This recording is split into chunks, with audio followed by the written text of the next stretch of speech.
JNU వివాదం ఇవాళ మరింత ముదిరింది. పటియాలా హౌస్ కోర్టు దగ్గర హైడ్రామా నడిచింది.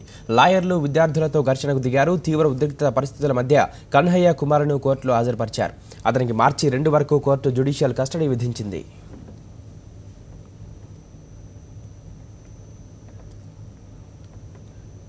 తన ప్రాణానికి ముప్పు పొంచి ఉందని జేఎన్యూ విద్యార్థి నేత కన్హయ్య కుమార్ ఆందోళన వ్యక్తం చేశాడు. తాను తప్పు చేస్తే జైల్లో పెట్టాలని, మీడియాలో తనను వ్యతిరేకంగా వస్తున్న కథనాలకు అడ్డుకట్ట వేయాలని న్యాయస్థానాన్ని అభ్యర్థించాడు. పటియాలా హౌస్ కోర్టులో హాజరుపరిచేందుకు తీసుకొచ్చిన కుమార్పై న్యాయవాదులు దాడి చేశారు. తనపై దాడి చేసిన లాయర్లను న్యాయస్థానంలో అతను గుర్తించాడు. కుమార్కు కోర్టు మార్చి 2 వరకు కస్టడీ విధించడంతో అతన్ని తీహార్ జైలుకు తరలించారు. పటియాలా కోర్టులో ఉద్రిక్తత పరిస్థితులు నెలకొన్న నేపథ్యంలో రాత్రి 7 గంటలకు అతన్ని జైలుకు తీసుకెళ్లారు. తీహార్ జైల్లో అతడికి 3వ నెంబర్ సెల్ కేటాయించారు. కట్టుదిట్టమైన భద్రత ఏర్పాటు చేశారు. కాగా ఢిల్లీలో శాంతి భద్రతలు క్షీణించాయని ముఖ్యమంత్రి అరవింద్ కేజ్రీవాల్ విమర్శించారు.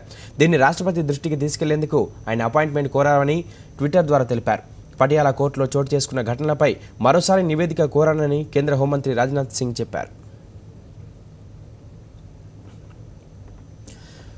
అంతకుముందు పటియాలా హౌస్ కోర్టులో ఉద్రిక్తత పరిస్థితులు తలెత్తాయి. కన్హయ్య కుమార్ను కోర్టుకు తీసుకొచ్చిన సందర్భంగా న్యాయవాదులు, విద్యార్థుల మధ్య వాగ్వాదం జరిగింది. అది శృతిమించి ఇరు వర్గాల మధ్య ఘర్షణకు దారితీసింది. అక్కడే ఉన్న జర్నలిస్టులపైన, న్యాయవాదులపైన కొందరు దాడికి పాల్పడ్డారు. మరోవైపు న్యాయవాదులు కూడా 2 వర్గాలుగా విడిపోయి కోర్టు ప్రాంగణంలోనే ర్యాలీ చేపట్టారు. కన్హయ్య కుమార్కు వ్యతిరేకంగా ఓ వర్గం, అనుకూలంగా మరో వర్గం న్యాయవాదులు పోటాపోటీగా నినాదాలు చేశారు. ఈ ఘటనతో పటియాలా హౌస్ కోర్టు దగ్గర తీవ్ర ఉద్రిక్తత పరిస్థితులు ఏర్పడ్డాయి. దీంతో కోర్టు దగ్గర పోలీసుల భద్రత కట్టుదిట్టం చేశారు.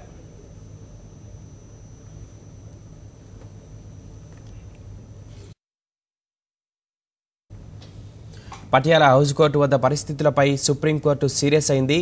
కోర్టు ఆవరణలో దాడులు జరగటాన్ని తీవ్రంగా స్పందించింది. భద్రతా లోపాలపై ఈ నెల 19న నివేదిక సమర్పించాలని ఢిల్లీ పోలీస్ కమిషనర్ను ఆదేశించింది. భద్రత కల్పించడంలో ఢిల్లీ పోలీసులు విఫలమయ్యారని సీనియర్ న్యాయవాదుల బృందం సుప్రీంకోర్టుకు తెలిపింది. కోర్టు ప్రాంగణంలో చోటు చేసుకున్న ఉద్రిక్తత పరిస్థితులను పరిశీలించేందుకు సుప్రీంకోర్టు సీనియర్ న్యాయవాదుల బృందాన్ని పంపింది. పటియాలా హౌస్ కోర్టు దగ్గర పరిస్థితులను పరిశీలించిన న్యాయవాదుల బృందం తన నివేదికను కోర్టుకు సమర్పించింది.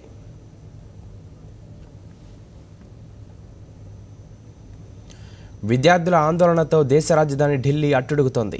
జేఎన్యూ విద్యార్థులకు మద్దతుగా ఎన్ఎస్యుఐ ఇవాళ ఢిల్లీలో భారీ ర్యాలీ చేపట్టింది. అమాయకులైన విద్యార్థులను విడిచిపెట్టాలని ఈ సందర్భంగా డిమాండ్ చేశారు. ప్రఖ్యాత జేఎన్యూ విశ్వవిద్యాలయంపై దేశ వ్యతిరేక ముద్ర వేయడం సరికాదన్నారు. ర్యాలీ చేపట్టిన విద్యార్థులను పోలీసులు అదుపులోకి తీసుకున్నారు.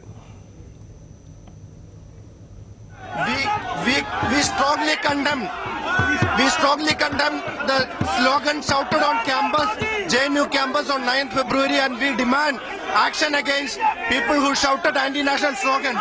But at the same time, government is trying to label the entire JNU as anti-national and they're harassing innocent students. देखिए, जेएनयू की छवि को दागदार करने का प्रयास जो सरकार कर रही है, उस प्रयास को हम विफल करने के लिए आज प्रदर्शन कर रहे हैं.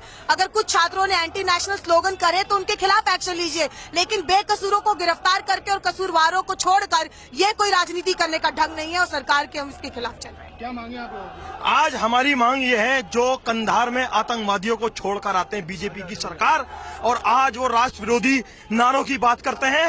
पहले इन्होंने जो गलती करी है आज उसका उन्हें भुगतान करना पड़ेगा, और जिसने एंटी नेशनल जो नारा लगाया है उसको सख्त से सख्त कार्रवाई उसके खिलाफ होना चाहिए, और जो मासूम निर्दोष स्टूडेंट हैं उन्हें टारगेट करा जा रहा है, हम उसके खिलाफ